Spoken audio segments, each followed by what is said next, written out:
ಭಾರತ ಪಾಕ್ ಗಡಿಯಲ್ಲಿ ಈಗಾಗಲೇ ಯುದ್ಧದ ಕಾರ್ಮೋಡ ಕವಿದಿರತಕ್ಕಂಥದ್ದು.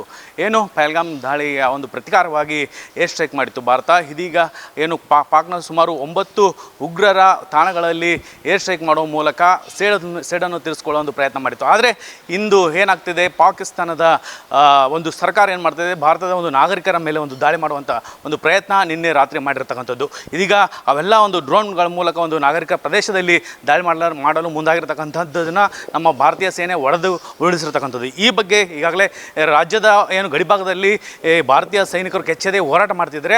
ಅವರಿಗೆ ಆತ್ಮಸ್ಥೈರ್ಯ ತುಂಬುವಂಥ ಕೆಲಸ ರಾಜ್ಯದ ಒಳಗಡೆ ಆಗಬೇಕು. ಹಾಗಾಗಿ ವಕ್ಫ್ ಮಸೀದಿಗೆ ಏನು ಸಂಬಂಧಿಸಿದೆ ಅವೆಲ್ಲ ಮಸೀದಿಗಳಲ್ಲಿ ಪ್ರಾರ್ಥನೆ ಮಾಡಬೇಕು ಸೈನಿಕರಿಗಾಗಿ ಅಂತಂದು, ಮತ್ತು ಇತರ ಮಸೀದಿಗಳಲ್ಲಿ ಕೂಡ ಪ್ರಾರ್ಥನೆ ಮಾಡಬೇಕಂತ ಹೇಳಿರ್ತಕ್ಕಂಥದ್ದು. ಇದೀಗ ನಾವು ಕೊಪ್ಪಳದ ಒಂದು ಗಂಗಾವತಿಯ ಅಬಾದಿ ಮಸೀದ್ ಹತ್ರ ಇದ್ದೀವಿ. ಏನು ಬೇರೂನಿ ಅಬಾದಿ ಮಸೀದಿನ ಒಂದು ಅಧ್ಯಕ್ಷರಾದ ಶಾಮಿದ್ ಮನಿಯಾರ್ ಅವರು ನಮ್ಮ ಜೊತೆ ಇದ್ದಾರೆ. ಅವ್ರನ್ನ ಮಾತಾಡ್ಸೋಣ. ಸರ್ ಹೇಳಿ, ಈಗ ಪಾಕಿಸ್ತಾನ ಮತ್ತು ಭಾರತ ನಡುವೆ ಯುದ್ಧ ಈಗಾಗಲೇ ಶುರುವಾಗಿರ್ತಕ್ಕಂಥದ್ದು.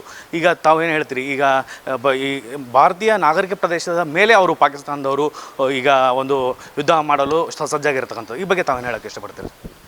ಇವತ್ತು ಶುಕ್ರವಾರ ಇದೆ.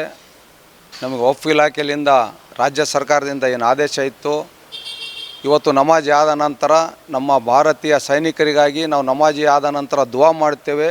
ನಮ್ಮ ದೇಶಕ್ಕೆ ನುಸುಳ್ತಕ್ಕಂಥ ಪ್ರಯತ್ನ ಪಟ್ಟರೆ ನಾವು ಸುಮ್ಮನಿರೋಕ್ಕೆ ಸಾಧ್ಯನೇ ಇಲ್ಲ. ಯಾಕಂದರೆ ಇದು ನಮ್ಮ ದೇಶ, ನಮ್ಮ ನೆಲ, ನಮ್ಮ ಜಲ. ನಾವು ಯಾವತ್ತಿಗೂ ಪಾಕಿಸ್ತಾನ ನಮ್ಮ ಶತ್ರು ದೇಶನೇ ಅಂತೇಳಿ ಪರಿಗಣಿಸ್ತೀವಿ ಹೊರತು ಜಾತಿ ಧರ್ಮ ಇಲ್ಲ. ನಮ್ಮ ದೇಶ, ನಮ್ಮ ದೇಶಕ್ಕಾಗಿ ಯಾರೇ ಇರಲಿ, ಅದು ಉಗ್ರರಿರಲಿ, ಪಾಕಿಸ್ತಾನ ಇರಲಿ, ನಮ್ಮ ಪ್ರಾಣ ಕೊಡಲಿಕ್ಕೆ ನಾವು ಸಿದ್ಧ ಇದ್ದೀವಿ. ನಮ್ಮ ಭಾರತೀಯ ಸೈನ್ಯ ಬಲಿಷ್ಠವಾಗಿದೆ. ಇವತ್ತು ಅಲ್ಲಾಹನಲ್ಲಿ ಬೇಡ್ಕೊಳ್ತೀವಿ, ಇನ್ನೂ ಬಲಿಷ್ಠವಾಗಿ ಆ ಪಾಕಿಸ್ತಾನ ಶತ್ರು ದೇಶವನ್ನು ನಾಶಪಡಿಸಲಿಕ್ಕೆ ಆ ಸೈನಿಕರಿಗೆ ಆ ಅಲ್ಲಾಹ್ ತಾಕತ್ ನೀಡಲಿ, ಆ ಧೈರ್ಯ ತುಂಬಲಿ ಅಂತೇಳಿ ನಾವು ಇವತ್ತು ಪ್ರಾರ್ಥನೆಯಲ್ಲಿ ಬೇಡ್ಕೊಳ್ತಾ ಇದ್ದೀವಿ. ಈಗ ಪಾಕಿಸ್ತಾನ ತನ್ನನ್ನು ತಾನು ಕಾಪಾಡಿಕೊಳ್ಳೋದಕ್ಕೆ ಧರ್ಮವನ್ನು ಉಪಯೋಗಿಸ್ಕೊಳ್ಳಿರ್ತಕ್ಕಂಥದ್ದು. ಈಗಾಗಲೇ ನಾವು ಪಹಲ್ಗಾಮಲ್ಲಿ ನೋಡಿದ್ವಿ, ಧರ್ಮ ಕೇಳಿ ಕೊಲೆ ಮಾಡಿರ್ತಕ್ಕಂಥದ್ದು. ಪಾಕಿಸ್ತಾನ ಯಾಕೆ ಧರ್ಮವನ್ನು ಮುಂದಿಟ್ಕೊಂಡು ಈ ಭಾರತೀಯ ಮುಸ್ಲಿಮರಲ್ಲಿ ಒಂದು ಒಡಕು ತರುವಂಥ ಕೆಲಸ ಮಾಡ್ತಿದೆ ಅಂತ? ಇವತ್ತು ಅವರು ದುರಾಲೋಚನೆ ಅದು. ನಾವಿರ್ತಕ್ಕಂಥದ್ದು ಹಿಂದೂಸ್ತಾನದಲ್ಲಿ, ನಮ್ಮ ಭಾರತ ದೇಶದಲ್ಲಿ. ನಾವು ಯಾವುದೇ ಆಗಲಿ, ಯಾವುದೇ ನಮ್ಮ ಭಾರತ ದೇಶದ ಮೇಲೆ ಅಮಾಯಕರಾಗಿರ್ಬೋದು, ಸೈನಿಕರಿಗೆ ಏನಾದರೂ ಧಕ್ಕೆ ಆದರೆ ನಾವು ಸಹಿಸಲಿಕ್ಕೆ ಸಾಧ್ಯ ಇಲ್ಲ. ಇದು ನಮ್ಮ ದೇಶ. ಇವತ್ತು ಪಾಕಿಸ್ತಾನಿಗೆ ಇನ್ನೂ ಬಡ್ದು ಹಾಕಲಿ ಅಂತೇಳಿ ನಾವು ಆ ದೇವರಲ್ಲಿ ಅಲ್ಲನಲ್ಲಿ ಪ್ರಾರ್ಥಿಸ್ತೇವೆ.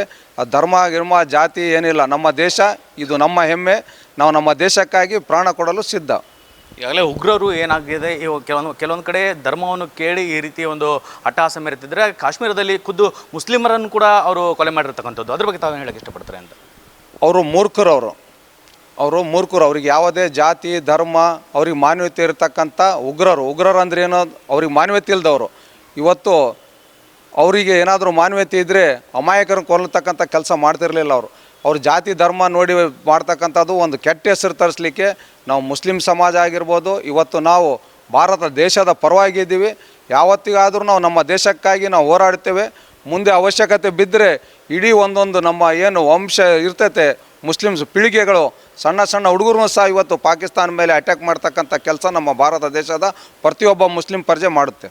ಓಕೆ, ಇಲ್ಲಿ ಇನ್ನೊಬ್ಬರು ಮುಸ್ಲಿಂ ಕಂಡ್ರಿದ್ದ ಅವ್ರು ಮಾತಾಡ್ತಾರೆ. ಸರ್ ಹೇಳಿ, ಇವತ್ತು ಶುಕ್ರವಾರ ಅಂದರೆ ಒಂದು ಮುಸ್ಲಿಂ ಸಮುದಾಯಕ್ಕೆ ಒಂದು ಪಾವಿತ್ರ್ಯತೆಯ ದಿನ. ಈ ದಿನದಂದು ತಾವು ಯಾವ ರೀತಿ ಇಲ್ಲಿ ಪ್ರಾರ್ಥನೆಯನ್ನು ಸಲ್ಲಿಸಲಿದ್ರಿ ಅಂತ? ಪ್ರಾರ್ಥನೆ ಮುಖಾಂತರ ಆ ದೇವರಲ್ಲಿ ಬೇಡ್ಕೊಳ್ತೀವಿ. ನಮ್ಮ ಶತ್ರು ರಾಷ್ಟ್ರ ಪಾಕಿಸ್ತಾನಕ್ಕೆ ಇವತ್ತು ಅವರು ನಮ್ಮ ಸೈನಿಕರು ಧೈರ್ಯ ತುಂಬಬೇಕು. ಅವರು ಯಾವ ರೀತಿ ನಮ್ಮನ್ನು ಇವತ್ತು ನಾನು ಹೇಳಕ್ಕೆ ಬಯಸ್ತೇನೆ, ಅವರು ಯಾವ ಥರ ನಮ್ಮ ಮೇಲೆ ಕೆಟ್ಟ ಪರಿಣಾಮ ಬೀರ್ತಾ ಇದ್ದಾರ, ಅದಕ್ಕೆ ಪ್ರತೀಕಾರವಾಗಿ ಈ ಭಾರತ ಸೈನ್ಯವ್ರಿಗೆ ಕೊಳ್ಳಿ. ಈ ಸಂದರ್ಭದಲ್ಲಿ ನಾನು ಅವ್ರನ್ನ ಹೇಳಕ್ಕೆ ಬಯಸ್ತೇನೆ, ಅವ್ರಿಗೆ ದೇವ್ರ ಶಕ್ತಿ ತುಂಬಲಿ ಅನ್ನೋ ಮಾತನ್ನು ನಾನು ಹೇಳಕ್ಕೆ ಬಯಸ್ತೇನೆ. ಇವತ್ತು ಪ್ರತಿ ಧರ್ಮ, ಖುರಾನ್, ಗೀತಾ ಯಾವುದು ಹೇಳಲ್ಲ. ಯಾವುದೂ ಇದನ್ನು ಉಗ್ರವಾದ ಮಾಡೋಂಥ ಯಾವ ಧರ್ಮದಲ್ಲಿ ಹೇಳೋಂಗಿಲ್ಲ. ಇದು ಏನು ಮಾಡ್ತಾ ಇದ್ದಾರೆ, ಇದು ನಾವು ಅದಕ್ಕೆ ಖಂಡಿಸ್ತೇಬೇಕಾಗುತ್ತೆ. ಇಡೀ ನಮ್ಮ ಭಾರತ ದೇಶದ ಮುಸಲ್ಮಾನರು ಇದನ್ನು ಖಂಡಿಸ್ತೀವಿ. ಇದಕ್ಕೆ ನಾವು ಈ ದೇಶಕ್ಕೆ ನಾವು ಸಪೋರ್ಟ್ ಕೊಡ್ತೀವಿ. ಒಟ್ಟಾರೆ ಏನಪ್ಪ ಅಂತಂದರೆ, ಈ ಒಂದು ಗಂಗಾವತಿ ಒಂದು ಬೇರೂನಿ ಆಜಾದ್ ಮಸೀದಿ ಏನಿದೆ, ಇಲ್ಲಿ ಇವತ್ತು ಶುಕ್ರವಾರ ಪಾವಿತ್ರ್ಯತೆ ದಿನದ ಇಲ್ಲಿ ನೂರಾರು ಮುಸ್ಲಿಂ ಸಮುದಾಯದವರು ಬಂದು ಪ್ರಾರ್ಥನೆ ಸಲ್ಲಿಸ್ತಾರೆ. ನಮ್ಮ ಭಾರತೀಯ ಏನು ಒಂದು ಗಡಿ ಪ್ರದೇಶದಲ್ಲಿ ಒಂದು ಹೋರಾಟ ಮಾಡ್ತಾ ಇದ್ದಾರೆ ಪಾಕ್ ವಿರುದ್ಧ, ಅದು ಯಶಸ್ವಿ ಆಗಲಿ ಮತ್ತು ಪಾಕ್ನಲ್ಲಿರ್ತಕ್ಕಂತಹ ಉಗ್ರರು ಎಲ್ಲರೂ ಕೂಡ ಅವರನ್ನು ನೆಲಸಮ ಮಾಡಲಿ ಅನ್ನೋದು ಕೂಡ ನಮ್ಮ ಉದ್ದೇಶ ಆಗಿದೆ ಅಂತಂದು ಈಗ ಇಲ್ಲಿಯ ಗಂಗಾವತಿಯ ಒಂದು ಮುಸಲ್ಮಾನ್ ಸಮುದಾಯದ ಮುಖಂಡರು ಹೇಳಿರ್ತಕ್ಕಂಥದ್ದು. ಕೊಪ್ಪಳದಿಂದ ಉಮೇಶ್ ಅಭಿಗೇರ್ ಜೊತೆ ಶಿವರಾಜ್ ಕುಮಾರ್, ಪವರ್ ಟಿವಿ.